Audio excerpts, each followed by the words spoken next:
அனைவருக்கும் புதன்கிழமை காலை வணக்கம். ஒரு 3 டேஸாக வீடியோவே போடல. ஞாயிற்றுக்கிழமையிலேருந்து நேற்று வரைக்கும் கொஞ்சம் ஹெவி ஸ்டொமக் பெயின்றனால சமையல் எதுவும் செய்யல. வெறும் தயிர் சாதம் தான். தயிர் சாதத்தை என்ன வீடியோ போடுறதுன்ட்டு விட்டுட்டேன். அதுவும் இல்லாமல் நமக்கு வீடியோ எடிட் பண்ணுற அளவுக்கு உடம்புல ஸ்ட்ரென்த்தும் இல்லை. அந்த மாதிரி இருந்தேன். சரி இன்றைக்கி ஹெல்த் ஓகேவே வந்து சமையலும் பண்ணேன்னா சரி அதான் இன்றைக்கி வீடியோ எடுத்தேன். நேற்று நைட்டு மழை தூரிஞ்சின்னு சொல்லிட்டு துணியெல்லாம் துவச்சி நைட்டு உள்ளே போட்டேன். பெட்ஷீட் வரைக்கும் வெளியே போட்டேன். கடைசியில் காலைல கொஞ்சம் லைட்டாக வெயில் அடிச்சு. சரி இருந்தாலும் பெட்ஷீட் நமக்கு காஞ்சிச்சு அது போதும் அப்படின்னு சொல்லிட்டு எல்லாத்தையும் எடுத்து உள்ளே போட்டு கிளம்பியாச்சு. காலையிலேருந்து சென்னையில் நல்லா மழை பெஞ்சிட்டே தான் இருந்தது. கிளைமேட்டும் செமையாக இருந்தது. இன்றைக்கி செஞ்ச சமையல் தான் ஹஸ்பண்ட் வந்து சண்டே செஞ்சு கொடுக்க சொல்லி சொன்னாங்க. நானும் எல்லாத்தையும் வாங்கியாந்து வச்சேன். நான் கடைசியில் ஸ்டொமக் பெயின்றனால செய்ய முடியல. சரி இன்றைக்கி செஞ்சிடலாமேன்னு சொல்லி செஞ்சுட்டேன். இன்றைக்கி காலைல டிஃபன் வந்து இட்லி ஆவி பறக்க சுட சுட சூப்பரான இட்லி, இந்த கிளைமேட்டுக்கு தகுந்த மாதிரி.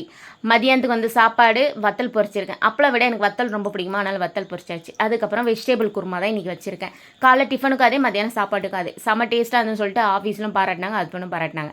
இன்றைக்கி இதுதான் ஸ்பெஷல். என்னோட வீடியோ பிடிச்சுன்னு நினைக்கிறேன். மறக்காமல் சப்ஸ்கிரைப் பண்ணி சப்போர்ட் பண்ணுங்கள் ஃப்ரெண்ட்ஸ். நம்ம இன்னொரு வீடியோ பார்க்கலாம். பாய்.